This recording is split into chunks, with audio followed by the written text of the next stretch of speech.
네, 안녕하세요. 정신과사 이광민입니다. 오늘도 사건을 직접 담당하신 형사님을 모시고 그 사건의 비하인드 스토리를 들어보는 시간을 마련했습니다. 권근원 강력계장님 모셨는데요. 안녕하세요. 예, 권근원입니다. 지난번에 이어가지고 오늘 또 뵙게 돼서 너무 영광입니다. 저도 영광입니다. 지난번에 너무 이렇게 조곤조곤 얘기해 주시면서 때로는 이렇게 훅 치고 들어갔다가 빠질 때는 훅 빠지셨다가 또 달랠 때는 달랬다가 그 또 날카로운 또 눈빛을 보내주셨다가 그리고 정보원들에 대한 이야기까지 너무 스펙터클했거든요. 오늘 소개해 주실 사건은 어떤 사건인가요? 이 사건은 진짜 아주 저 기억에 많이 남는 사건이에요. 네. 모든 사건이 기억에 많이 남지만 이 사건 역시 상당히 기억에 남는 사건입니다. 제목을 하나 정해주신다면요, 그래도. 이 사건의 제목은 고급 전원주택 강졸도 사건입니다. 고급 전원주택. 이걸 봤을 때 일단은 돈 많은 집을 털은 강도들의 이야기군요. 이 내용은 어떤 내용이냐면은 저가 먼저 한마디를 하겠습니다. 형사들의 은어인데 범인들을 얘기할 때 친구라고 얘기하는데 이 친구 어때? 이 친구 저 친구 어때? 하고 표현을 하잖아요. 저 친구 좀 보고 이런 거죠. 그렇기 때문에 형사들이 범죄꾼들을 얘기할 때 야 이 친구 하는 짓이 어떻다. 범행이 어떤 방향인 것 같다. 이렇게 표현을 해요. 그래서 제가 이 사건에 대해서 설명을 할 때 친구라고 표현을 가끔 하면은 그분에 대해서 너무 가까운 사람 얘기하듯이 친구라고 표현한다고 생각하지 마십시오. 그래서 먼저 그 부분을 좀 말씀드리고 가겠습니다. 그 부분은 시청자분들께서 좀 양해해 주셨으면 좋겠습니다.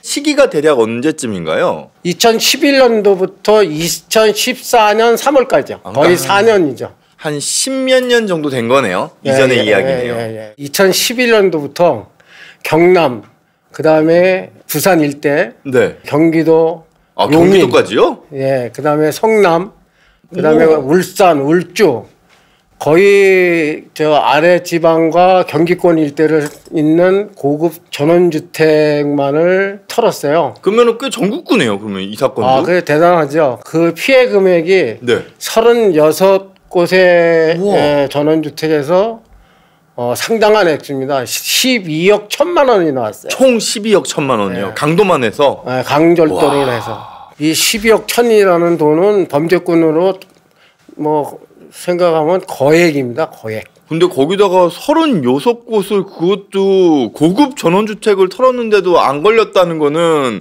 대단하죠. 경찰서 안에서도 발칵 뒤집힌 사건 같은 거겠네요. 거의 기간도 지금 3년에 이르는 기간이니까요. 말씀드렸지만 그 발쟁관 36곳이라면은 36곳의 경찰서가 몇 개씩 겹치는 데도 있었습니다. 한 경찰서에 두 피해자가 나올 수도 있지만은 최소한 30곳의 경찰서가 난리가 난 거예요. 난리가 난 거고 보니까 지금 3년 동안에 36곳이니까 한 달에 한 번꼴로 턴 거잖아요, 이거 그렇죠. 지금. 대단하죠. 근데 범죄꾼들이 3명입니다. 주범의 이름은 성이 김씨고, 그 다음에 공범 이름도 김씨고, 장면의 박씨예요. 그러면 터는 주범이 있고, 그걸 도와주는 공범이 있고, 이 훔친 물건을 팔아주는 또 공범, 장무래비가 한 명 더 해서 총 3명인 거군요. 제가 근무했던 경찰서는 서울 광진경찰서예요. 서울 광진경찰서 강력계장으로 근무를 하고 있을 당시에 그 해 2015년 9월쯤에 서장님이 새로 부임을 했어요. 그 서장님이 화성 연쇄 사건 최근에 해결하신 분이에요. 경기청 남부수사부장으로 근무하시면서 총지휘를 하셔서 그걸 해결했어요. 그 범인 이름이 뭐였죠? 이춘재. 이춘재. 화성 연쇄 사건의 이춘재 사건을 그 미제 사건을 해결하신 분이시군요. 해결하신 분이기 때문에 내가 왜 그 말씀을 드리냐면은 그분이 사건에 대한 욕심이 무척 많은 분이세요. 아니 이렇게 큰 미제 사건을 해결하시고도 욕심이 계속 남아있었다는군요. 이 전원주택 사건을 해결한 이후에 이 사건을 해결했죠. 그런데 그렇군요. 이분이 성남 수정경찰서 서장으로 부임을 해서 2012년도에 거기서 서장님으로 근무를 하는데 아까 말씀드렸지만 성남에서 한 건이 터진 거예요. 고급 전원주택 사건이 터졌는데 수사를 욕심이 많으신 분이니까 수사를 하다 보니까 전국적으로 그런 사건이 터진 게 있었죠. 그래서 나름대로 수정경찰서 서장님으로 재직 중에 해결을 하고 싶어서 그거를 엄청 노력을 했어요. 와, 그러면 성남에서 일어난 사건을 가지고 광진까지 오셔가지고 이제 전국구 사건을 하시게 된 거군요. 부임해서 이제 오신 거예요. 그걸 해결을 못하고 오셔서 저하고는 그분이 경위 때부터 친하게 지냈어요. 그것도 개인적으로 친하는 이유도 일로 친해졌어요. 저가 일을 많이 하다 보니까 저 일하는 스타일을 알아서 오시자마자 저한테 내가 성남 수정경찰서에서 이런 사건이 있는데 해결을 못했다. 예, 계장님 이 사건을 좀 해결을 했으면 좋겠습니다. 그래서 제가 사실 그렇습니다. 저희가 이제 관할권이 있어요. 사건 발생이 있어야지 관할권이 생기는데 사실은 광진에 전원주택이 없습니다. 그렇죠. 광진군은 거긴 어찌됐건 간에 아파트가 많으니까요. 소장님한테 말씀을 했어요. 발생도 없고 근데 수사를 어떻게 하라는 얘기입니까? 전 부담되는데 이걸 수사를 하긴 좀 그렇습니다 하고 제가 처음에는 거절을 했어요. 이게 결국에는 그 수사 권한과 관련된 것 때문에 그런 거죠. 이제 광진 경찰서의 관할에서는 지금 이 사건은 발생을 하지 않았기 때문에. 근데 뭐 워낙 일에 대한 욕심이 많으신 분이니까는 했으면 좋겠다.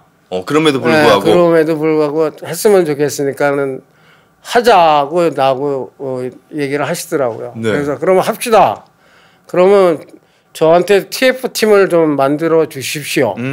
일 잘하는 형사를 TF팀으로 해서 10명을 만들겠습니다 해서 10명을 TF팀을 만들었어요.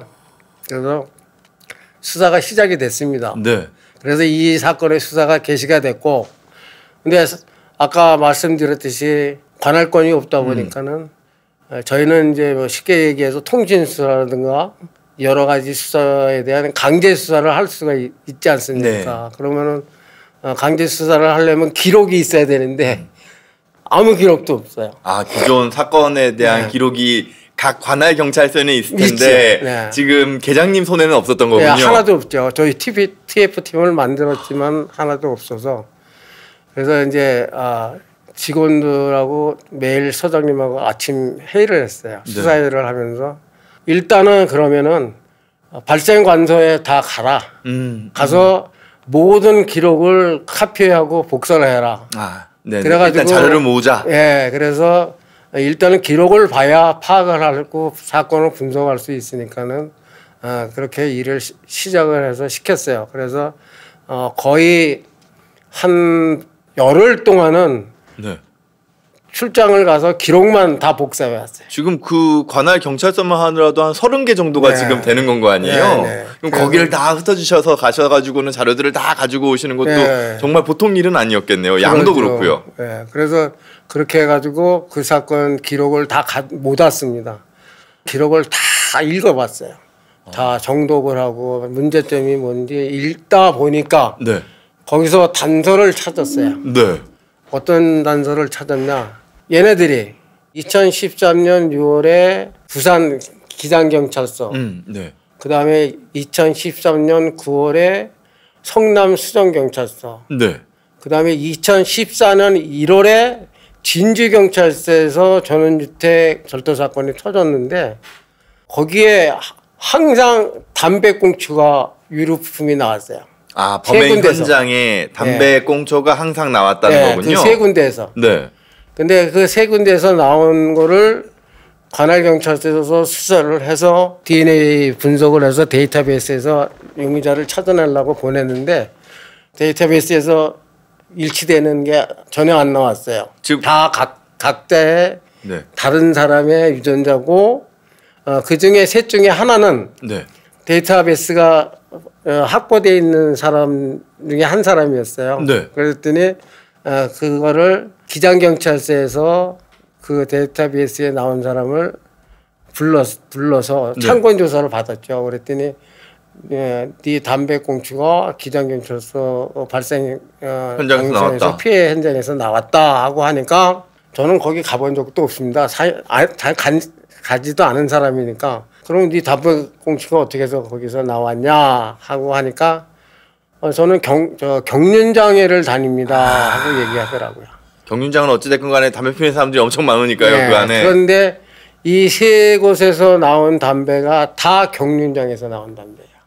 그러니까 지금 범행 현장에서 나온 담배꽁초가 여러 개 수거가 됐는데 각각의 DNA가 다 다르고 지금 한 명은 범죄자 중에 한 명 리스트에 있어서 확인을 해봤더니만 본인은 경륜장에 자주 갔고 거기서 담배를 주로 많이 폈습니다라는 얘기가 나왔기 때문에 지금 대부분의 모여있는 담배꽁초가 실제 범인이 핀 담배일 가능성보다는 경륜장에서 수거를 하다가 이제 의도적으로? 범행의 어떤 조사를 방해하기 위한 목적으로 사용됐을 거라고 추정되는 거군요. 네, 그랬죠. 그래서 그러면은 이 세 건의 사건은 동일범의 범죄고 동일범의 범죄 소행이다. 이제 딱 판단을 했어요. 왜냐하면 저희들이 그렇게 판단할 수 있었던 게 발생관서에서는 자기 사건만 쳐다봐요.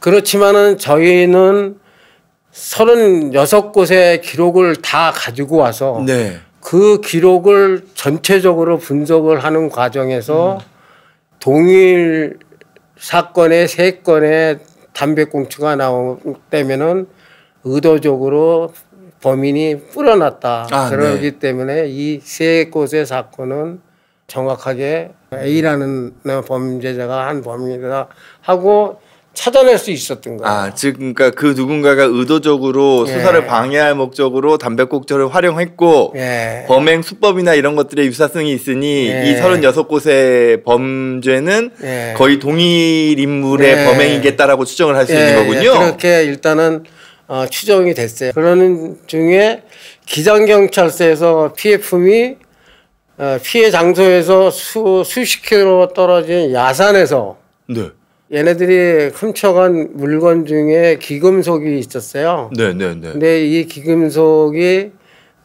진짜인지 가짜인지를 파악하려고 근처 떨어져 있는 야산에 가서 이 친구들이 거기서 산에서 그거를 태우면서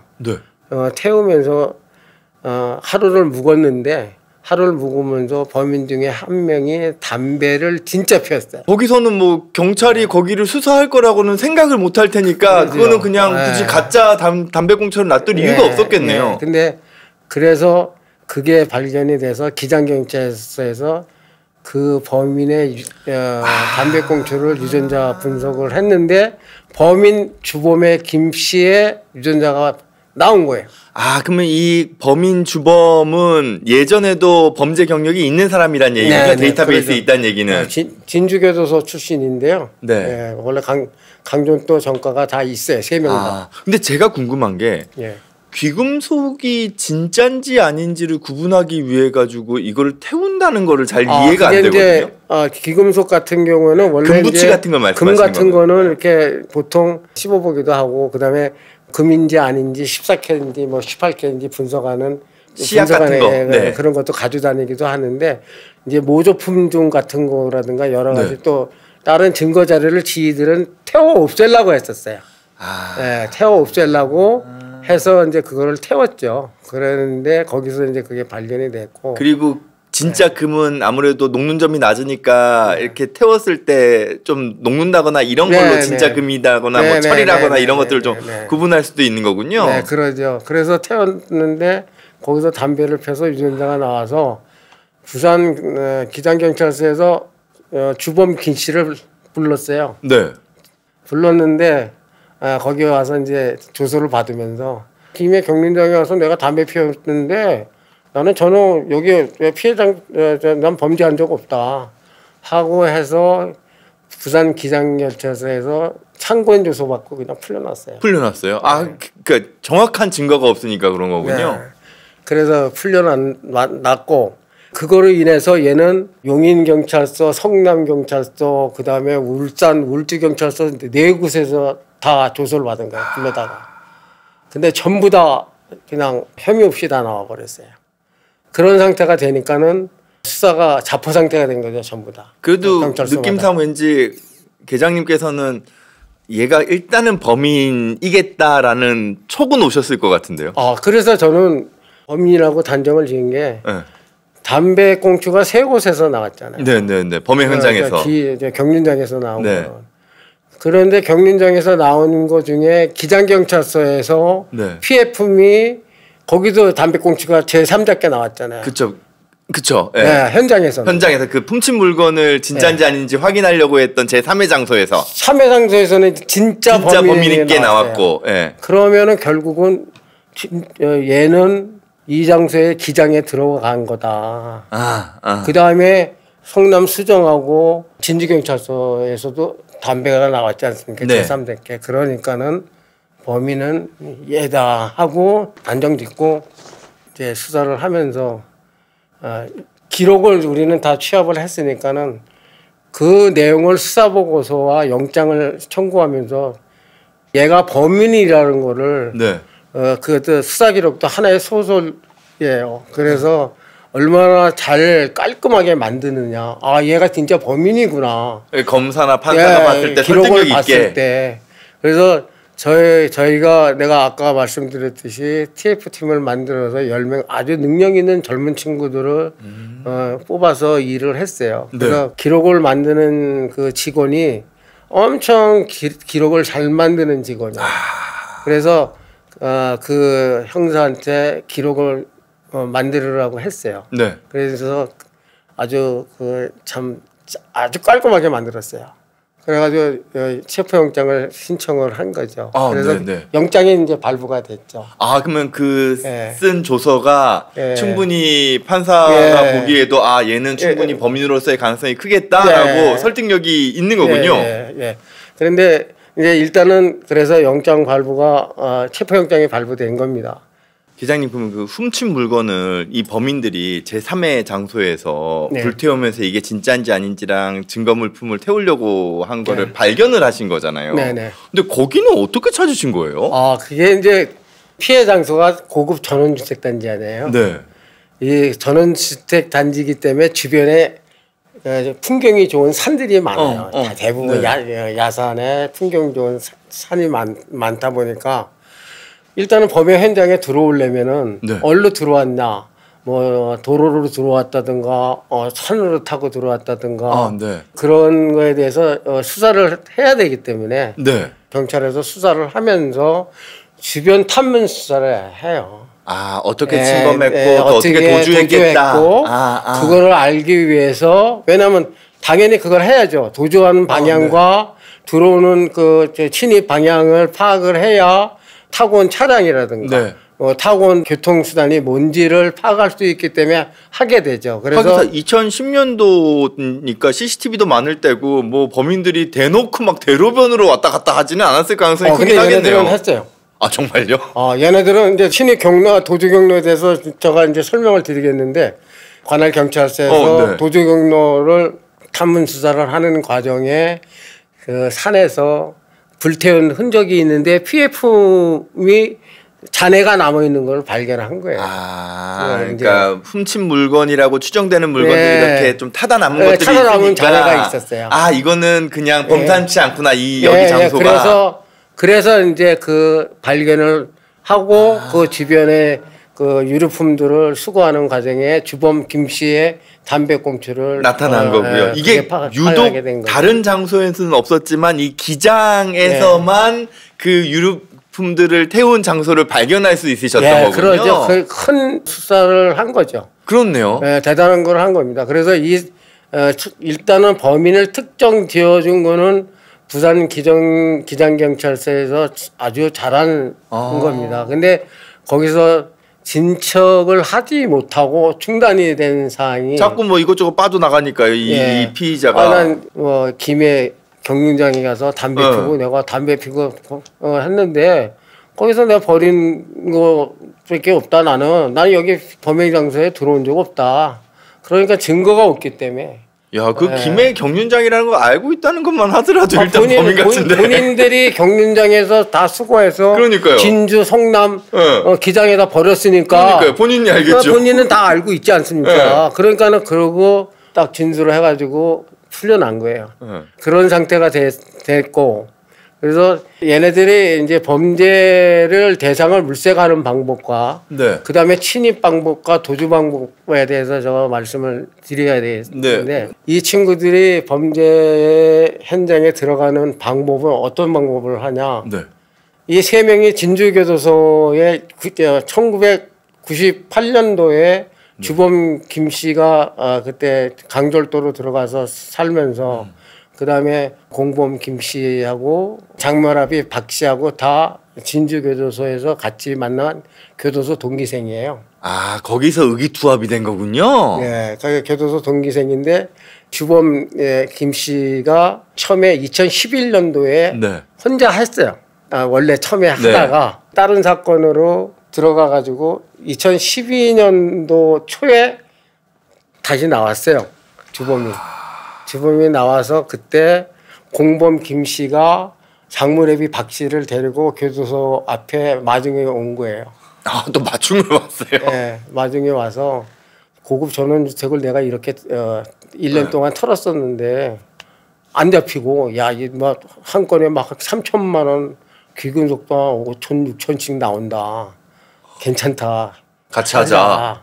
이렇게 얘기가 된 거예요. 그러면 맨 처음에 이 고급 전원주택을 털기 시작한 건 어찌됐건 주범 김 씨인 거네요. 네, 그러죠. 그래서 2012년부터는 셋이 규합이 됐어요. 네. 이 범행 대상을 어떻게 정했냐.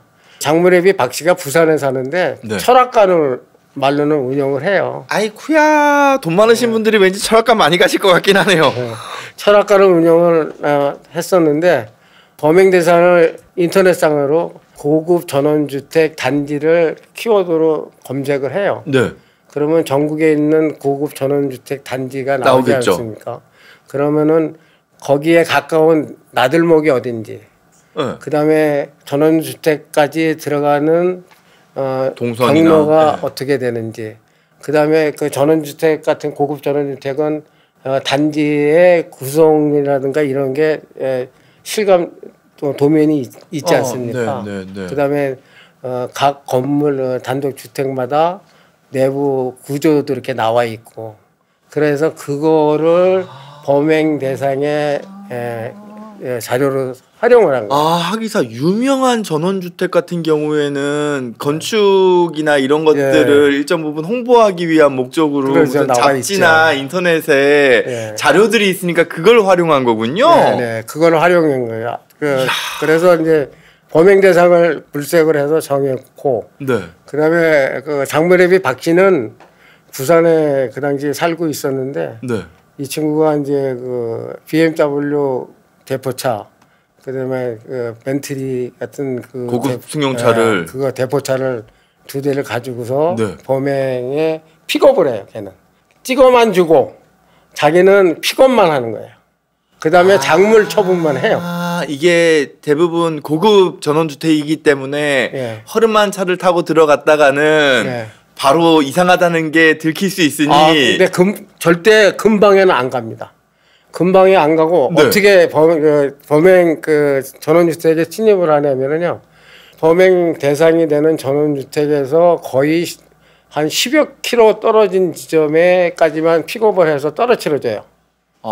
그러면 이 주범 김 씨하고 공범 김 씨가 등산복 차림으로 가방을 메고 범행 도구 가지고서 범행 장소를 들어가기 전에 거기서 가까운 산으로 먼저 가요. 일단은 도로가 아니라요. 산으로 들어갑니다. 근데 산으로 들어가면서 그 시골 전원주택 단지 보면은 뭐 시골집도 많이 있지 않습니까?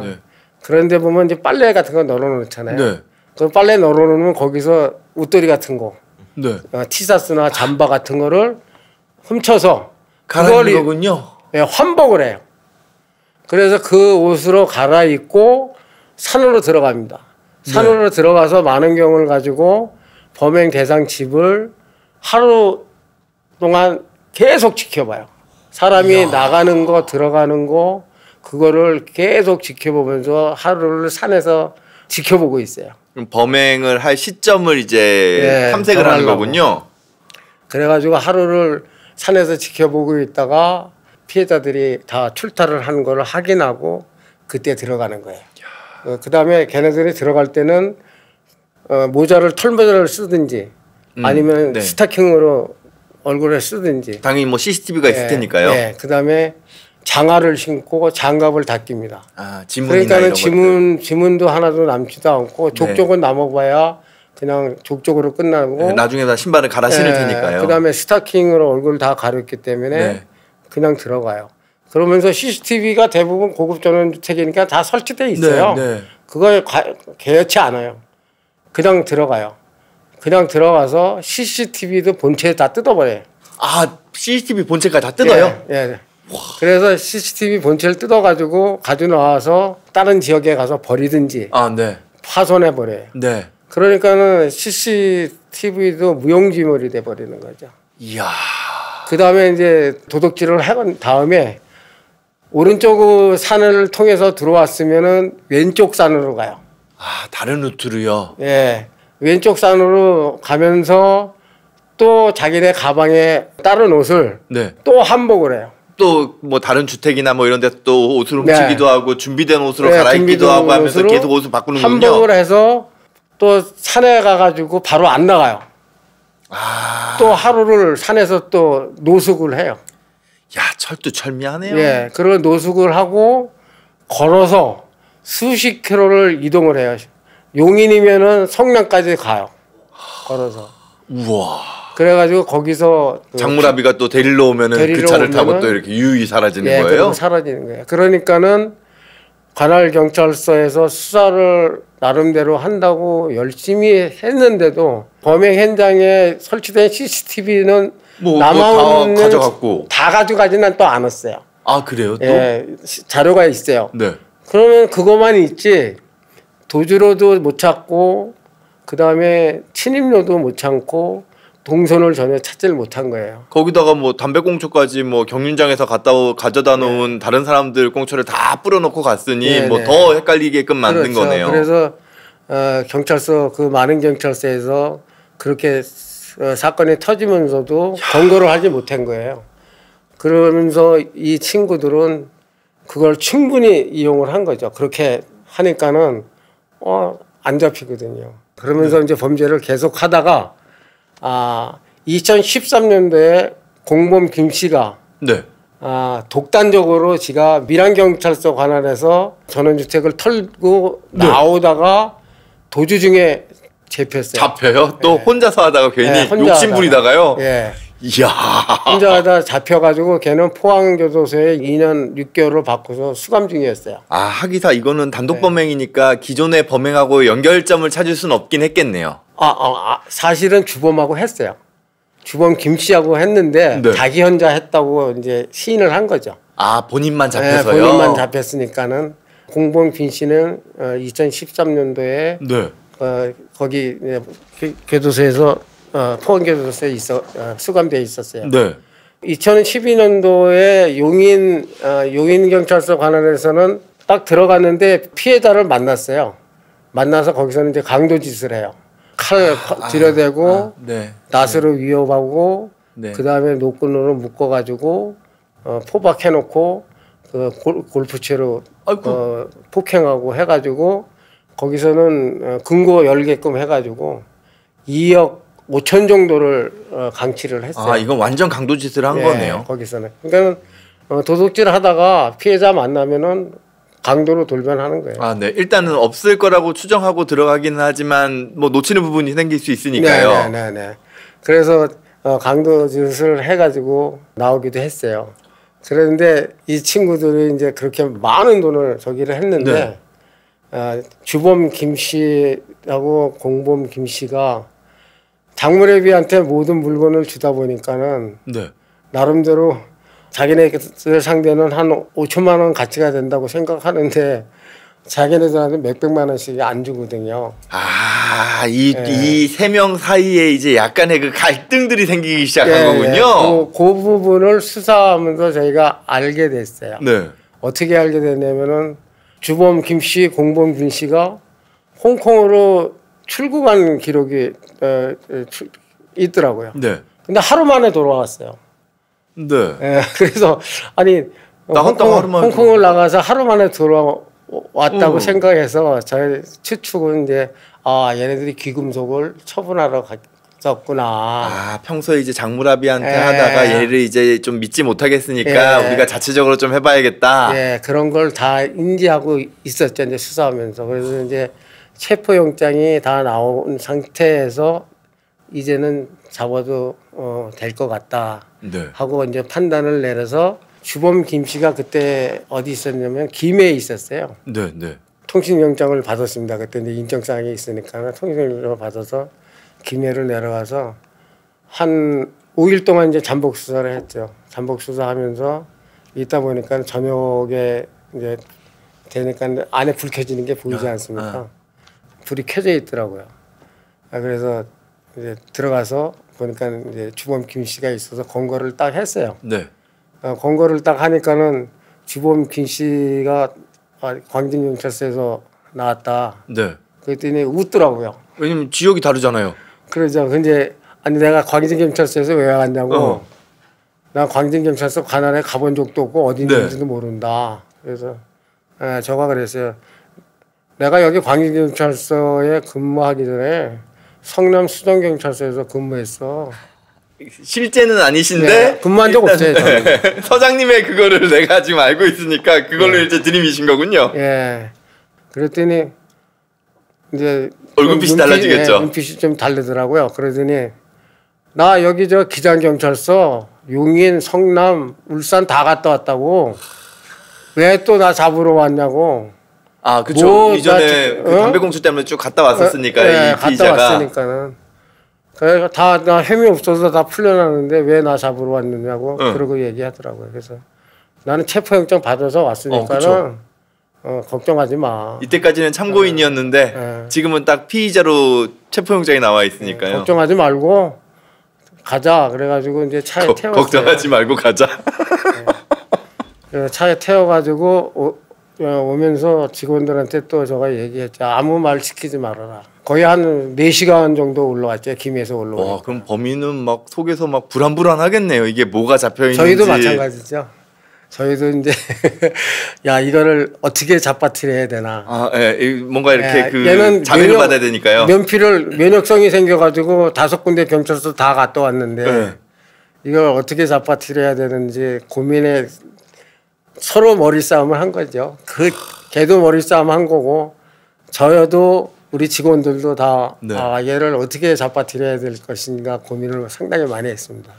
4시간 만에 이제 거의 사무실에 도착했죠. 도착해서 김해에서 이제 광진 경찰서로 데리고 온 거군요. 광진 경찰서 데려와서 책상에 이제 앉혀놓고 그러고 나서 직원들 데리고 바깥에 나가서 회의를 했어요. 네. 회의하면서 야 일단 우리가 얘 둘이서 홍콩에 나갔던 기록이 있지 않냐. 주범하고 공범 둘이. 분명히 귀금속 처리하러 갔을 거다. 근데 이놈들이 하루 만에 들어왔을 때는 언어도 통하지 않고 말도 통하지 않고 귀금속 잘못 처리했다가는 거꾸로 홍콩에서 잡힐 것 같아서 처분도 못하고 가져왔을 거다. 100%. 그러니까는 이간질 시키자. 장무래비하고. 장무래비는 그는 잘 살고 있었거든요. 뭐 아까 전에 대포차로 뭐 벤틀리부터 시작해가지고 BMW 몰고 다닌다 그랬으니까요. 뭐 잘 살고 있었어요. 그런데 주범 김 씨는 원룸에서 노숙자 모양 생활하고 있더라고요. 지금 보니까 뭐 12억을 털었는데 지금. 그렇죠. 12억을 털었는데 그거를 한번 이간질을 시켜야 되겠다.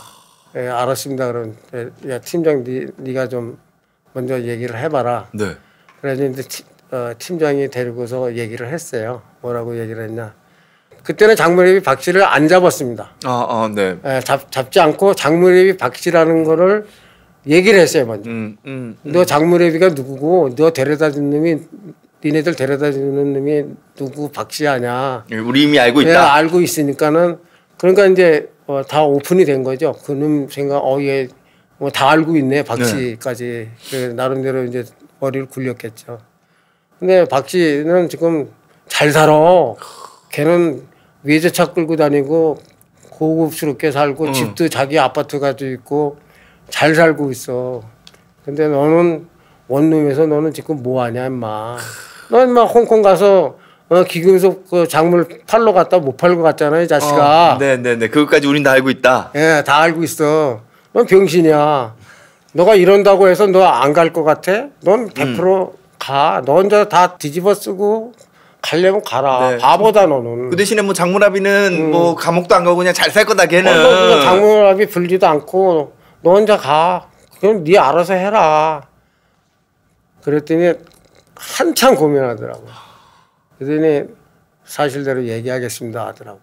그러면서 기장 사건하고 네. 그다음에 성남 사건하고 진주 사건을 먼저 얘기하더라고.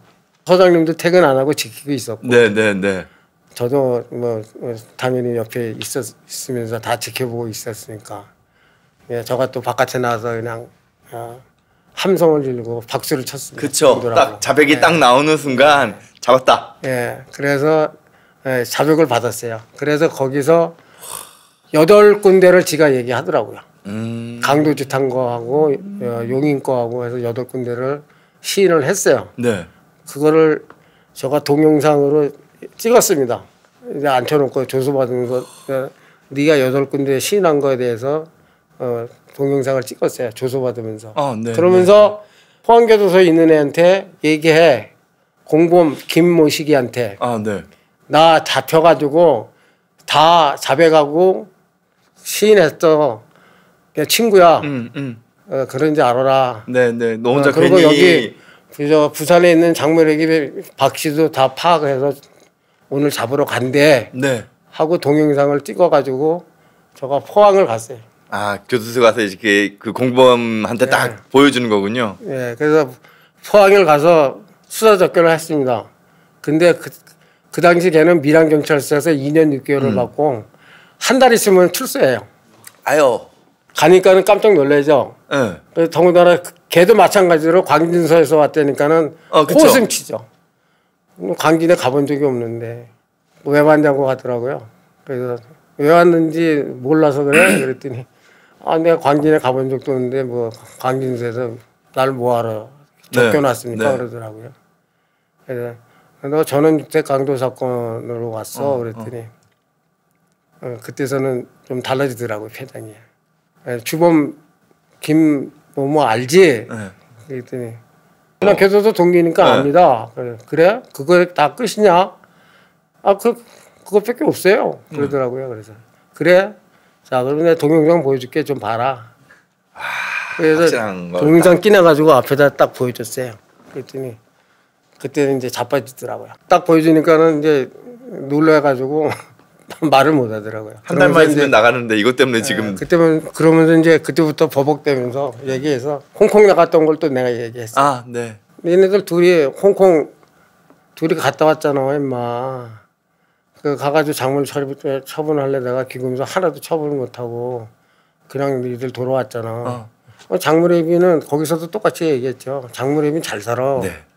그러니까 너 한 달 남았는데 참 섭하다. 또 살아야 되네. 응? 아이고 또 살아야 되네 임마. 나올 생각하지 말어. 근데 장무라빈 잘 살아. 네 운명인가 보다 이 자식아. 죽상이더라고요 얼굴. 아유. 예. 간다.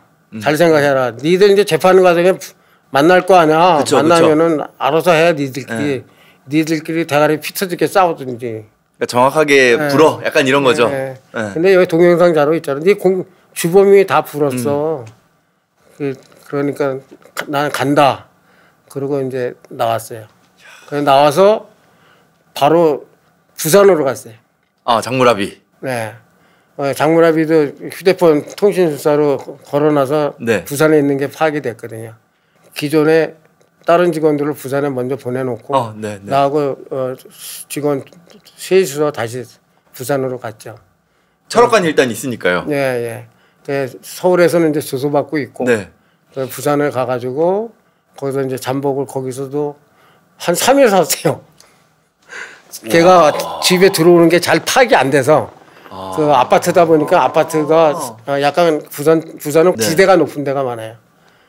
이게 결국에는 범인을 잡으려 그러면은 범인이 확실히 있을 때 들어가서 체포를 해야 되니까 네. 잠복을 해야 되는 거군요. 제가 앞전에 얘기했지 않습니까? 그 조희금 절도 사건의 막다른 길에서. 네네네네네. 확실하지 않으면은 잘못 갔다가는 그냥 끝이 나버리거든요. 오히려 범인한테 도망칠 기회를 줄 수 있기 때문에. 근데 제가 수사하면서 그런 경우도 있어요.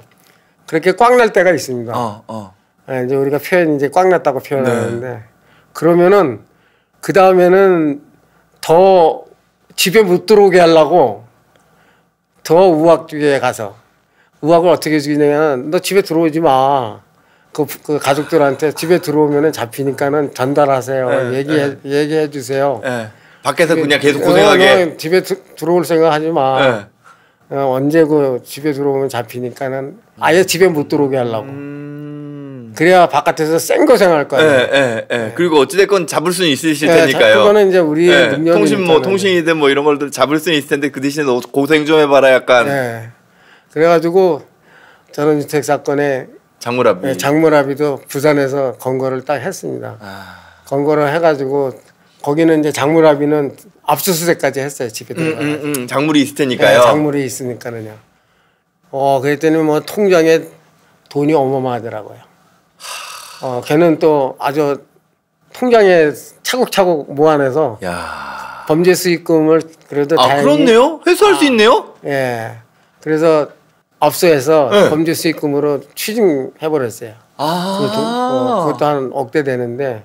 그 피해자분들한테는 그래도 좀 도움이 되는 거네요. 그렇게 그러죠. 모아놓은 게. 예. 그런데 그걸 이제 어떻게 분배를 할 건지는 이제 검찰이나 네. 법원에서 알아서 하겠죠. 근데 그래가지고 이제 박 씨를 검거를 해서 3명을 다 이제 검거를 한 겁니다. 그랬더니 그러고 나서 이제 보도가 이제 딱 나갔어요. 네. 12월 3일 날 보도가 전국으로 다 나가니까는 발생관서 경찰서 형사들이 난리가 났습니다. 너무 고맙다고. 미제 사건을 해결해 줬으니까요. 그거보다는 본인들도 잡고 싶어서 엄청 노력을 많이 했습니다. 거기다가 이제 36곳이니까요, 이게. 예. 그래서 너무 참 고맙다고 전화도 무진장 왔었어요. 담당했던 경찰서 형사들이 고맙다는 얘기도 많이 하고. 근데 광진서에서 관할이 없는데 어떻게 이렇게 사건을 해결했느냐고 그러고 얘기를 하더라고요. 그래서 이런 사정이 있어서 해결하게 됐습니다. 해가지고 그때 참 진짜 큰 사건을 그게 이제 해결을 한 거예요. 그래서 저희들 입장에서는 관할도 없는 사건이었고 네. 그런 사건을 해결할 수가 있었어요. 이 사건을.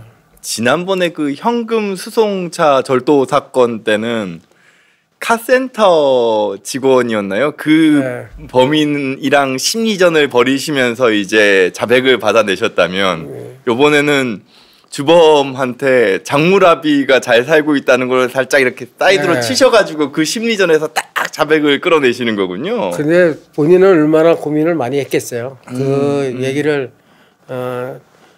자백하기 위해서 자기의 범행을 자백하려면은 네. 쉬운 일이 아닌데 그래도 이제 본인도 느꼈죠. 여기서는 더 이상 빠져나갈 수 없다. 그렇죠. 나는 어차피 못 빠져나가는데 빠져나갈 사안이 못 되는 것 같다. 그러면 장무라비 너 혼자 잘 먹고 잘 살면 안 되지. 본인도 네. 느꼈으니까는요. 그러니까 자기들이 둘이서 홍콩으로 나가서 작물 처분을 하려고 하다 그것도 못하고 그러고 왔으니 그 전원주택에서 나온 귀금속이나 현금은요 엄청났어요. 여기 사실은 12억 천이라고 했는데 네. 그보다 더합니다. 실제로는요. 네, 더해요. 그리고 그 당시 같은 경우는 이제 금고를 가지고 있는 분들이 많았어요. 맞다. 이게 세금 신고를 안 하기 위해 가지고 현찰. 예. 막상 이렇게 훔쳐간 금액보다는 적게 경찰서에다가 이야기하시는군요. 이 피해자분들이. 예, 그런데다가 뭐 금부치 같은 것도 뭐 엄청나고 다이아 그때만 해도 다이아가 상당히 많았을 때니까는요. 그럼 실제 피해 금액은 12억보다 훨씬 더 컸겠네요. 정말. 그렇죠. 더 컸죠. 그러니까는 주범 김 씨가 열받을만 하네요. 예, 대가리가 도른 거죠. 네. 왜냐, 자기는 원룸에서 그 짓꼴을 하고 있는데 얘는 엄청나게 잘 살고 있다니까. 그러니까는 완전히 이용당한 것밖에 안 되잖아요. 그래서 야 너는 니네 둘은 이용당했어. 근데 너는 너 혼자 갈래? 잘 생각해봐야 될 이유가 있다. 아, 네네. 그놈은 지금 돈을 많이 가지고 있잖아. 그쵸. 변호사 살 거 아니야. 너는 변호사비도 없잖아. 걔는 변호사 살 수 있는 지금 돈을 가지고 있어. 그 또 빠져나갈지도 몰라 걔는. 너는 빠져나가지도 못하면서 바보지. 잘 판단을 해. 그러니까 정확하게 그냥 다 불면은 돼. 네, 그러니까는 잘 생각하고 자백을 해라. 그래서 자백을 유도를 해서 자백을 한 거예요. 계장님 대단하시네요. 정말 이 심리전에 거의 달인이신데요, 정말. 아유, 물론 이 심리전을 하시기 위해서는 그 모든 자료들을 다 취합하신 것도 있고 막상 이 기장 경찰서에서는 그 야산에서 작물을 이렇게 태웠다는 흔적에서 그 담배꽁초를 찾아낸 것도 정말 그렇죠. 어떻게 보면 키포인트였던 것 같기도 하고요. 그런데 사건을 전체적으로 크게 봤어야 되는데 관할 경찰서에서는 자기 것만 보다 보니까 시야가 좁아진 거죠. 수사 범위가. 그래서 각 경찰서에서 그거를 놓칠 수밖에 없었던 사안이에요. 야, 그러면은 저희는 모든 거를 취합을 해서 분석을 하고 그러면서 저희들은 강제 수사 딱 2번밖에 안 했어요. 체포영장. 그쵸? 마지막에. 네. 그다음에 통신 수사. 김씨, 주범민 씨, 그 2개만 했어요. 나머지는 분석만 한 거예요. 전부 다 분석만 해서 기록을 잘 깔끔히 만들어서 영장을 받아내고 받게 했고 또한 그 분석으로 인해서 주범 김 씨가 범인이라는 걸 특정을 지고 자신 있게 수사를 할 수 있었던 거고 그 여러 사건을 분석한 결과에 의해서 얘를 잡아뜨릴 수 있었던 그쵸. 거예요. 그러니까 자백을 할 수 있게끔 심리전을 할 수 있는 무기를 이미 딱 들고 계셨던 거군요. 그러죠. 기장에서는 담배꽁초까지 주범권을 찾았는데 당연히 취조를 했겠죠. 했는데 결국에는 참고인에서 끝나버린 거 아니에요. 네. 왜냐하면 자기 거만에 대해서 추궁을 하다 보니까 전체적인 거를 가지고 나처럼 분석을 해서 추궁을 했으면은 얘가 자빠졌을 거예요. 근데 거기서 자기 것만 가지고 하니까는 나도 경영장에 가진 것밖에 없어요. 하니까는 빠져나가 버리는 거군요. 조서 받아도 그냥 무혐의 받은 거예요. 걔 기장에서는 영장까지 쳤어요. 네네네네. 근데도 안 된 거예요. 안 된 거예요. 그러니까 그거는 이제 스토리라인 자체가 빈약했다는 거군요. 영장을 받을 만큼이 안 됐던 거죠. 그러면 이게 지금 주범하고 공범하고 장분합의가 다 그러면 징역 몇 년이 나왔나요? 주범은 10년 받았고요. 그다음에 공범은 8년 받았고요. 그다음에 장문회비 7년 받았어요. 장문회비 생각보다 많이 받았네요. 그러죠. 많이 받았죠. 걔는 피고만 하고 장문 처분만 한 놈인데 그래도 가장 많은 금액을 가지고 있었으니까. 7년 받았는데 얘네들이 지금 다 출소했어요. 그렇겠네요. 2015년, 16년 이때니까요. 근데 걱정이죠. 또 얘네들이 안 걸리고 12억 천을 먹었으니까 그쵸. 그게 기억에 남아 있죠. 범죄꾼은요 강도짓하고 절도짓을 하는 애들은 강도 절도만 해요. 사기를 안 쳐요. 사기꾼은 사기만 쳐요. 배운 짓만 하는 거군요. 왜냐하면 두려워해요. 다른 일을 하는 걸 엄청 두려워해요. 그러니까 내가 잘하는 영역이 이게 있으니까 괜히 딴 거 했다가 또 잡힐 수 있고. 그리고 얘가 공범 김 씨가 12년도에 용인에 들어가서 강도짓 할 때 피해자를 마주쳤었거든요. 그때 여자인데요. 여자분인데 사실은 강간을 하려고 그랬었어요. 묶어놓고. 근데 주범이 못하게 했어요. 왜 못하게 했냐. 강도짓만 해도 형이 엄청난데 그렇죠. 강간까지 하게 되면은 형이 엄청 더 저기 하니까는 못하게 했어요. 그리고 또 뭐 불필요한 증거가 남을 수도 있으니까. 그래서 다행스럽게 피해자분이 다행이시네요. 엄청 다행이죠. 얘네들은 환복을 하기 때문에 들어가는 경로와 나가는 경로를 찾지를 못하니까요. 이야. 이제 그런 부분을 저희가 영장 청구를 하면서 아주 집요하게 잘 설명을 해서 영장 범죄 사실을 썼어요. 그래도 이렇게 완전 범죄를 하려고 애를 쓰고 치밀하게 준비를 했는데도 불구하고 잡을 사람이 있습니다. 네, 다 잡혔으니 이놈들이죠. 이 친구들이 출소하고 난 다음에도 다시는 범죄를 저지를 생각을 안 하고 있기를 바랍니다. 예. 안 하지는 않을 것 같은데 하지 말아야죠. 하지 말아야죠. 또 잡힐 거예요, 그러면. 예. 근데 궁금한 게 이겁니다. 결국에는 이 사건의 시작점이 성남에서 이제 수사를 하시다가 광진 경찰서로 오신 서장님께서 이제 어떻게 보면은 수사를 시작하신 거잖아요. 그리고 계장님과 의기투합하여 이제 이게 시작이 됐는데 그러면은 이 사건을 해결한 공로가 이전에 그 현금 수송 차량과는 좀 다른 좀 더 좋은 결과로 계장님과 서장님한테 갔나요? 웃으시니까 약간 걱정되는데? 이 사건도 또 아파요. 아, 어떡해. 왜 아프냐면은 그때 총경급 이상 정규 발령 시기예요. 네. 그래가지고 우리 서장님이 서울청 형사과장으로 발령을 받아버렸어요. 승진을 하신 건가요? 언론에 보도되고 나서 며칠 안 돼가지고 그 원래 그 자리가 누구나 가고 싶어 하는 자리예요. 네. 서울청 형사과장 자리가. 네. 그러니까는 이분이 이제 거기를 갔었는데 그 공로로 이 사건의 공로로 가는 바람에 그 시기가 11월 달이 되다 보니까는 모든 특진이나 이런 거에 정신이 없어요. 그 정신이 없다는 얘기는 지휘부가 신경을 써줘야 되는 사람인데 정신이 없었어요. 그리고 서장님은 이제 형사과장님으로 발령이 나서 가셨고 또 나 또한 제가 양구 수사과장으로 그냥 갔어요. 왜냐하면 저도 경정을 달아야 되는데 못 달았어요. 그래서 열 터져가지고 빠지셨군요. 네, 그래서 나 갈래. 그래서 내가 강원도로 갈래 그래가지고 내가 강원도로 가버렸어요. 그러는 바람에 낙동강 오리알 모양 이 사건 수사를 했던 우리 팀장도 그 시기에 바로 특진이 안 됐어요. 안 됐는데 내가 안 된 걸 알고 서장한테 전화를 했어요. 그렇죠. 서장님은 좋은 데 가셨잖아요. 그러니까 형사 내 성격이 안 할 사람 아니죠. 그래서 서울청 형사과장한테 전화해가지고 뭐 하는 겁니까? 그렇죠.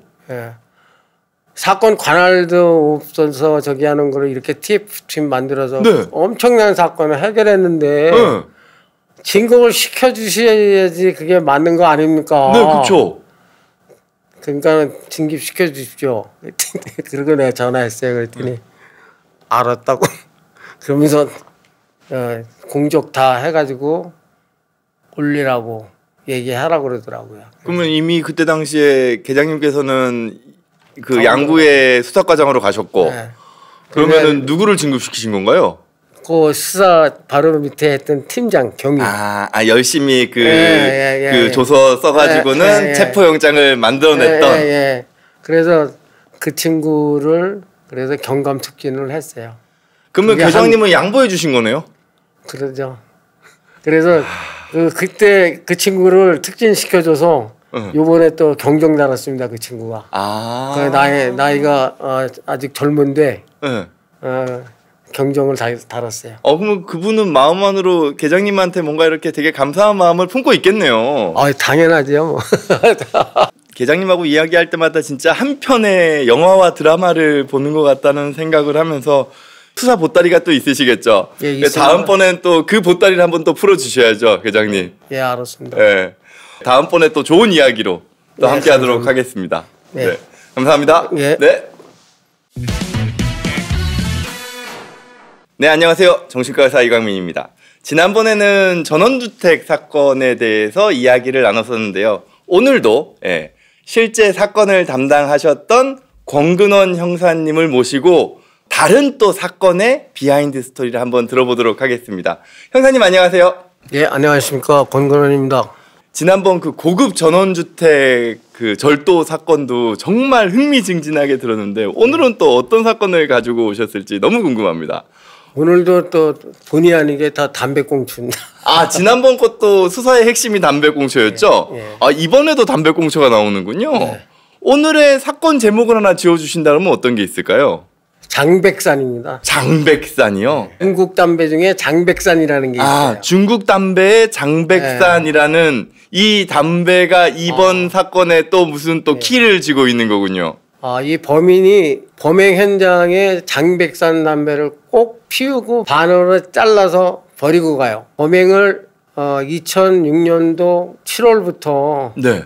2015년 3월까지 9년간이요? 네, 9년간을 118회에 거쳐서 우와, 지난번 36회 비하면은 이건 지금 3배 수준이네요? 네, 118회에 걸쳐서 1억 1천을 절취를 했어요. 아, 근데 금액은 또 지난번보다는 좀 적은. 아, 근데 옛말에 그런 게 있죠. 바늘 도둑이 소도둑된다. 네. 얘는 티끌모아 태산. 아, 그렇네요. 이 100회가 넘게 모아서 1억을 넘게 훔친 티끌모아 태산이라고 하면 대부분 좋은 이야기를 쓰는데 이거는 범죄기 때문에 약간 뭔가 좋지는 않지만 어찌됐건 간에 티끌모아 태산을 만든 이 장백산 사건. 근데 느낌상 장백산이 뭐 중국 담배고 그러면은 왠지 범인은 중국인 같고 의외로 범인을 특정하기는 좀 수월했을 수도 있을 것 같은데 지금 9년이나 범인을 못 잡았던 거네요? 우리 저 사회자분께서 저하고 몇 회 같이 하시면서 이제 추리도 잘하시는 것 같아요. 사실은 범인이 네. 나이는 그 당시에 52살입니다. 꽤 많네요. 예, 네. 성은 전 씨고. 네. 근데 왜 장백산하고 관련이 있는지는 정확히는 모르지만 네. 범행 대상의 피해자들이 네. 중국 교포들이 밀집해서 사는 지역, 대림동, 네. 금총구, 신림동, 네. 안양, 안산, 광진 우와. 이런 지역에 주로 범죄를 했어요. 실제 그럼 피해자분들도 중국 교포가 많으셨던 건가요? 거의 90%는 중국 교포예요. 그런데 또 어떻게 본의 아니게 장백산 담배를 그 현장에 의식을 치르듯이 네. 버리고 간 거예요. 제가 아까 말씀드렸듯이 뭐 티끌모아 태산이라고 했지 않습니까? 네. 뭐 생활용품, 뭐 세제, 우와. 고춧가루, 우와. 거의 뭐 생활용품을 훔쳐가는 거예요? 그다음에 뭐 계란도 해가지고 후라이도 해 먹고. 아, 그 범죄 현장에서요? 예. 약간 생계형 느낌인데요, 이거? 생계형 네. 좀도둑 느낌인데 티끌 모아서 1억을 넘게 훔치는. 술도 먹고. 아, 거기 있는 예, 술도 냉장고에 마시기도 있는 하고요. 술도 먹고. 그리고 뭐 귀금속 있으면 다 그냥 사거리 가져가고. 일단 훔칠 게 있으면 다 훔치기는 하는데 네. 앞서 그 고급 전원주택과는 다르게 조금 어떻게 보면 경제적으로 힘드신 분들 거를 좀 훔친 거네요. 타국에 와서 고생하시는 분들인데 또 주거 환경도 그렇게 좋지 않고 어려운 분들이죠. 그리고 또 이제 중국 교포들의 특성이 원래 귀금속을 좋아하시잖아요. 아, 그렇죠. 금붙이. 금붙이 좋아하시고 황금색 색깔 나는 걸 좋아하시기 때문에 그리고 집에다가 보관을 많이 해요. 그런 분들이 현찰도 작아도 몇십만 원이든 2013년도에 성남에서는 23살 먹은 여대생이 등록금으로 마련했던 370만 원도 절취해 갔어요. 야, 그럼 이거는 돈 많은 사람한테 돈 훔쳐가는 것보다 더 악질이네요. 네, 그렇죠. 우리가 표현하기에 9년이 이제는 작은 세월이 아니지 않습니까? 그렇죠. 9년 동안 잡히지 않았던 게 저는 경찰로서 좀 죄송스럽게 생각을 해요. 그렇죠. 그리고 뭐 얄밉기도 하고 화도 날 것 같고 범인한테 수사를 하시는 입장에서는 거기다가 지금 뭐 뻔뻔하게 본인의 DNA 흔적을 다 남겨놓고 있었던 거 아니에요? 다 지금 DNA가 다 나온 거죠. 이거 뭐 지난번 그 전원주택 사건 때는 뭐 경마장에서 훔친 담배여서 뭐 본인 게 아니라고 하지만 이건 다 자기가 핀 담배니까 DNA는 일단 확보는 됐는데 누구 건지를 모르는 거네요? 데이터베이스가 없었어요. 그러니까는 전과가 없었던 거죠. 네. 그러니까 경찰에 보관하고 있는 인적사항이 없는 거죠. 그러니까 즉 전과범은 아니다. 네. 그래서 얘가 9년을 범죄를 하면서도 네. 잡히지 않은 이유는 네.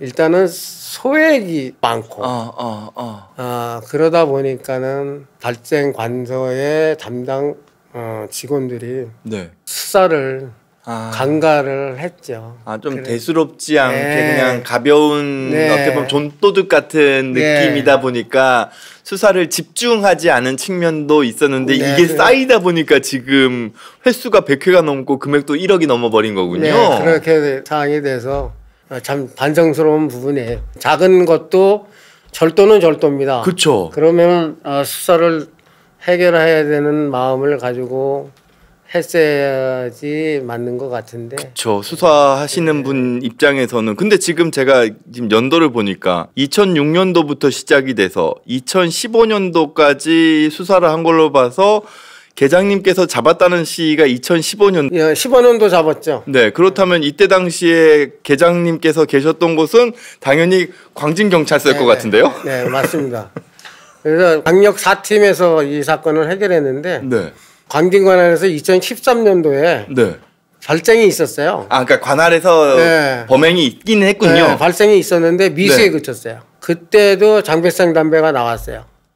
그래서 장백산 담배가 나와서 보니까는 앞전에 100건 정도의 발생건이 있는 거예요.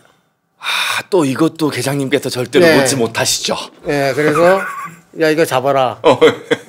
잡을 마음을 가지고서 해결을 해야 되겠다고 생각을 한 거예요. 그러면 미수가 됐다는 거는 훔쳐간 물건이 없었다는 건가요? 우리 광진에서는 훔쳐간 물건이 없었어요. 침입은 했는데. 네, 침입을 했는데 그래서 이제 수사를 집중하게 됐죠. 18회지만은 그게 중요한 게 아니고 제일 중요한 거는 9년 동안을 못 잡았다는 게 너무 자존심도 상하고 창피게 하기도 하고 9년 동안을 제일 어려운 외국 동포들한테 엄청난 피해를 줬다는 게 제일 미안스러운 마음이 들더라고요. 그래서 이거 꼭 잡아야 되겠다. 잡자 하고 얘기를 했어요. 그래서 이제 수사를 시작이 됐습니다. 담당 직원은 매일 아침 출근하면은 그 전날 일어난 발생 사건을 검색을 했어요. 장백산 담배가 남아있는. 나왔나 안 나왔나.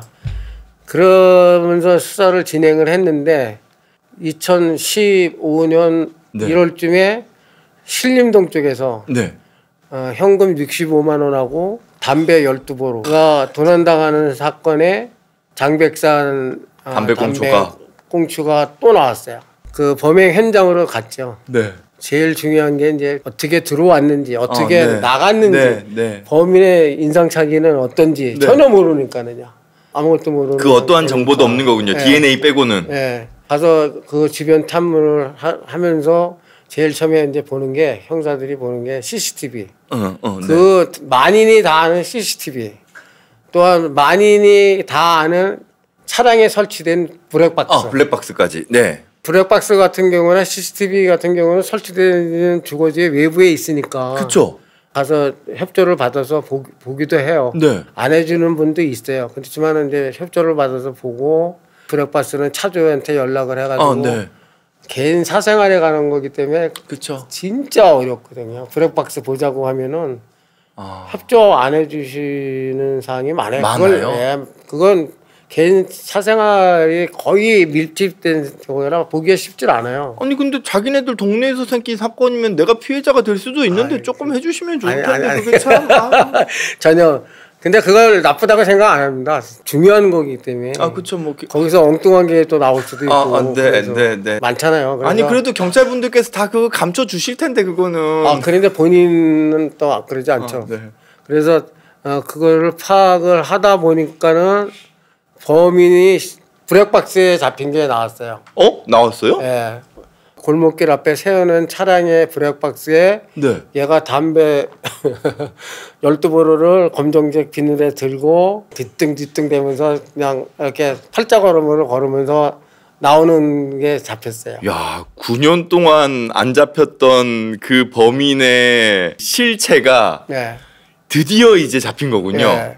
잡혔으니까 도주 경로를 봐야 되기 때문에 진짜 그때부터는 담당 형사의 노력과 끈기가 없으면은 100% 못 잡아요. 그러니까 그 시간대에 주변에 있는 CCTV를 다 찾으시는 거죠? 네, 제가 설명을 드릴게요. 얘가 거기서 나와서 어떻게 이동을 했을까를 봐야죠. 그 이동 경로를 보려면 CCTV와 블랙박스를 다시 또 받아요. 그래서 이제 블랙박스 CCTV를 보다 보니까는 저희가 이제 역추적이라고 표현을 해요. 역추적이라고 표현하면은 이 장소에서 CCTV에 잡혔어요. 그러면 도주가 이 오른쪽으로 갔어요. 골목길로. 그럼 오른쪽 골목길로 가면서 CCTV가 거기 마침 있으면 좋고 차량에 블랙박스가 있는 게 확인이 되면 괜찮은데. 그렇죠. 근데 없을 수가 없을 있는 수도 거죠. 있어요. 없을 수 있으면은 그 방향으로 가면서 열에 갈래게 길이 나올 거 아니에요. 아 그걸 다 봐야 돼요. 그 당시에 CCTV와 블랙박스를 300개를 깠어요.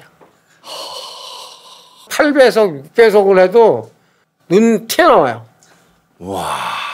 그러면 그 끈기와 노력이 없으면은 스스로 져요. 못해요. 그리고 걸어서 갈 때는 걸음걸이에 아무리 빨라도 2, 3km밖에 안 되죠.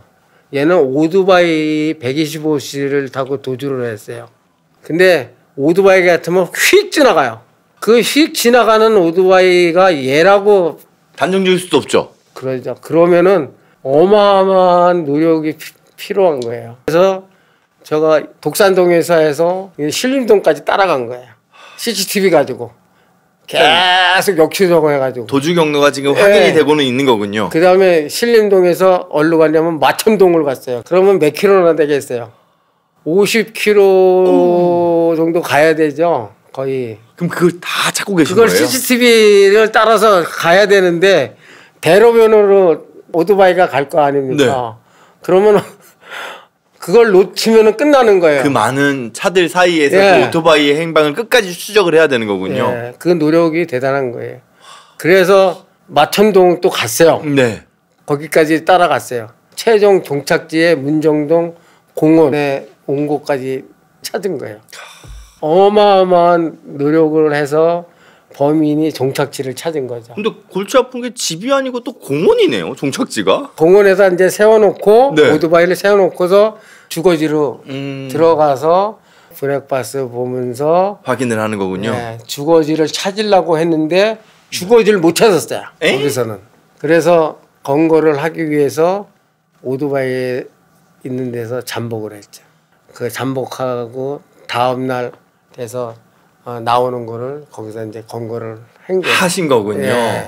근데 검거를 했는데 이 범인은 청각장애예요. 거의 뭐 이제 대화가 되질 않았죠. 검거를 해서 경찰서에 이제 데려왔습니다. 주소를 이제 받기 위해서 이제 수화를 해야 되니까 수화하는 사람 이제 불러다가 118개의 그 여죄를 조서 다 받아야 되니까요. 거의 한 10시간 넘게 조서 받았어요. 근데 일단은 뭐 증거는 확실했겠네요. 어찌됐건 이 사람 DNA만 있으면은 그간 장백산 담배꽁초에 워낙 이 범인의 마크처럼 모든 범행 장소마다 있었으니 왜 담배꽁초를 그렇게 피고 버렸느냐 하고 조서받으면서 물어봤어요. 물어보니까는 본인은 처음에는 그냥 버렸다가 또 중국 분들이 미신 쪽에 믿는 게 강하셔가지고 근데 이 친구도 본인이 이제 안 잡히니까 계속 해야 되겠다 생각해서 일종의 리추얼이군요. 그 담배를 그렇게 버렸다고 하더라고요. 전 씨가 2011년도에 피해자하고 한번 맞닥뜨린 적이 있었어요. 범행 도중에요? 범행하러 들어갔다가 피해자분이 귀가를 했는데 딱 맞닥뜨렸어요. 안 그래도 저도 이 범인이 정말 간도 크다고 느꼈던 게 지금 귀가 안 들리는 상황이면 물건을 훔치는 와중에 혹은 거기서 뭐 심지어 무슨 후라이까지 만들어 먹었다면서요. 그러면은 그 집주인이 충분히 들어오는 게 가능한데 소리도 안 들리면은 들어왔는지 아닌지도 모를 거 아니에요. 그러죠. 간도 큰 거죠 이건 진짜. 그런데 피해자하고 맞닥뜨렸는데 잡히지 않은 이유가 청각장애자였기 때문에 말을 못 하잖아요. 그게 통했던 거예요. 불쌍하게 본 거예요? 피해자분이 범인을? 피해 품이 뭐 그래도 얼마 안 되니까 그냥 그냥 봐주고 넘어간 거군요. 봐주고 넘어갔어요. 그래서 11년도에 잡혔어야 되는데 그때 안 잡혔죠. 그래서 그때도 몽타주는 만들었어요. 몽타주는 만들었는데 뭐 몽타주만으로는 전혀 검거를 할 수 없으니까. 그러면 그때 이 피해자분이 놓아줬을 때 경찰에 신고를 했다는 얘기네요. 그러죠. 앞전에 말씀드렸듯이 작은 그 피해 사건도 절도는 절도입니다. 범죄는 범죄고, 그래서 저희 경찰이 사건을 해결해야 되겠다는 마음이 있었으면은 18번을 범죄를 하기 전에 끊어줄 수 있었는데 끊지를 못했죠. 근데 생각해보니까 피해자분한테 들켰을 때는 담배꽁초를 버리진 못했을 테니까. 그때도 버렸어요. 그때도 버렸어요? 그때도 버려놓고 수사를 제대로 하기만 했으면 이 범인이 귀가 안 들리시는 사람이라는 거를 충분히 파악을 했을 수 있었겠네요, 사전에. 우리 수사 규칙에 발생 사건은 2달 수사를 하면은 미제 처리를 하게 돼 있어요. 그래서 이제 모든 사건이 수사과도 마찬가지고 일단 미제 처리를 하고 서고에 들어가요.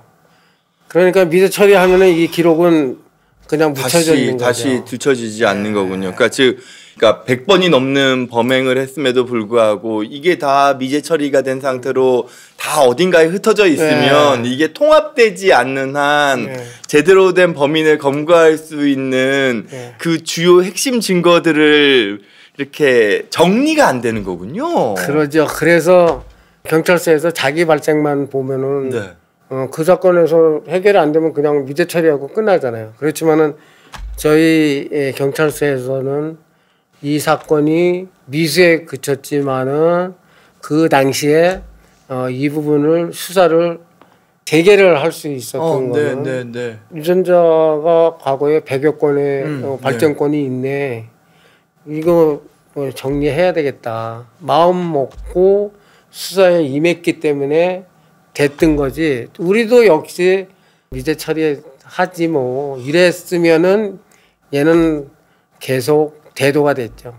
점점 더 그렇죠. 커지면서. 뭐 9년에서 10년도 되고 15년도 또 갔겠죠. 그런 사람이 됐을 확률이 많아요. 그래서 이 사건은 그래도 외국 동포들이 나와서 이렇게 고생하면서 어렵게 힘들게 모은 조금의 재물을 도난당했을 때 얼마나 저게 했겠어요. 또 뭐 외국 동포도 있긴 하지만 또 사회초년생, 뭐 대학생도 지금 있었던 거 아니에요. 그렇죠. 금액이 작았다 하더라도 피해자분들한테는 어떻게 보면은 전 재산이나 마찬가지 정말 큰 돈이기 때문에 이게 금액이 많고 적고를 떠나서 피해자분들한테는 정말 어떻게 보면 피눈물 나게 만드는 상황인 거잖아요. 여기서 더 대도가 되지 않게 끊어줬던 게 잘한 부분이고. 아쉬운 게 있으세요? 잘못된 거는 이제 이 부분을 진작에 더 끊어주지 못했던 게 너무 참 죄송하다고 생각을 합니다. 근데 참 대단하신 게 지금까지 권근원 계장님께서 항상 가져오신 사건들은 다른 데서 이제 쭉 어떻게 정리가 안 되고 흩어져 가지고는 이제 어딘가에 묻혀져 있는 사건인데 현재 진행형인 사건을 이거는 내가 해결해야겠어. 이거는 경찰이 해결 안 하면 이거는 면이 안 쓰지. 라고 딱 그 의지와 약간의 그 욕심? 해결하겠다는 그 욕심? 그게 어떻게 보면은 오랜 기간 동안 쌓여 있었던 사건들을 해결해내시는 그 원초적인 힘 같은 게 느껴지는 것 같습니다.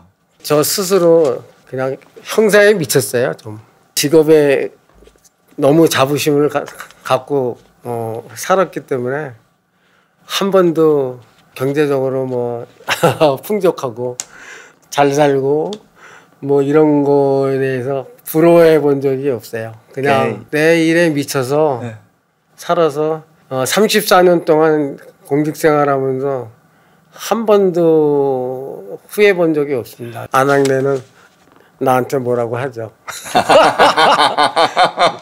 그래도 제가 또 안 물어볼 수 없죠.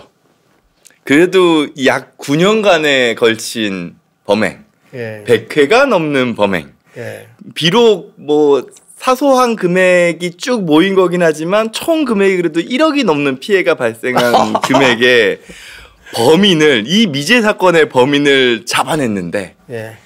이거는 그래도 이번에는 계장님한테 뭔가 이제 뭐 정당한 보상이 있지 않았을까 기대를 하게 되는데요. 없습니다. 이번에도 없어요? 예. 광진경찰서에서 팀장서부터 강력계장으로 근무하면서 언론에도 한번 그 기사가 난 적이 있어요. 네. 광진서는 특진의 전당 이렇게. 네. 예. 근데 제가 근무하는 동안에 총 23명을 특진을 시켰어요. 아, 다 후배분들한테 양보하셨군요. 네.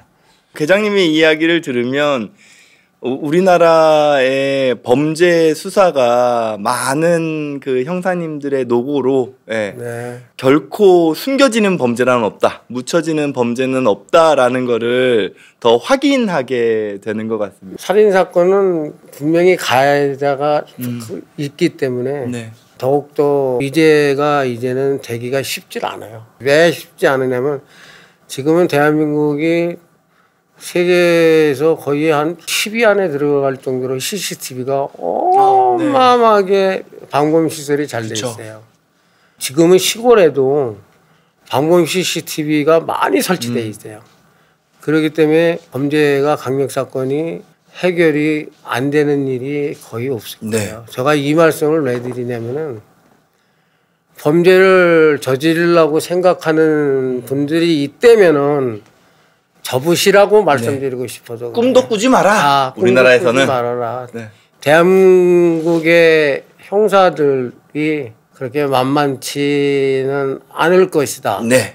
또한 대한민국의 사회가 지금 방범시설, 치안시설이 지자체도 경찰도 엄청 잘 되어 있기 때문에 범행을 하고 안 잡힐 거라고 생각을 하고 범행을 저지르면 안 된다는 거를 말씀드리고 싶어요. 이제는 미제 사건이 거의 10% 20%도 안 될 거예요.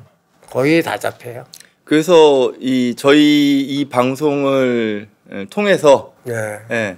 범죄를 생각했던 사람은 네. 범죄가 결코 성립될 수 없다는 거를 인지하고 포기를 하고 또 일반 시민분들께서는 이 대한민국 사회가 경찰분들의 여러 노고를 통해서 점점 더 안전한 사회로 가고 있다는 거에 대한 신뢰를 믿음을 가지시고 그래도 될 겁니다. 다음 시간에 뵙는 걸로 하고 오늘 자리 마무리하도록 하겠습니다. 함께해 주셔서 감사합니다. 감사합니다. 들어주셔서.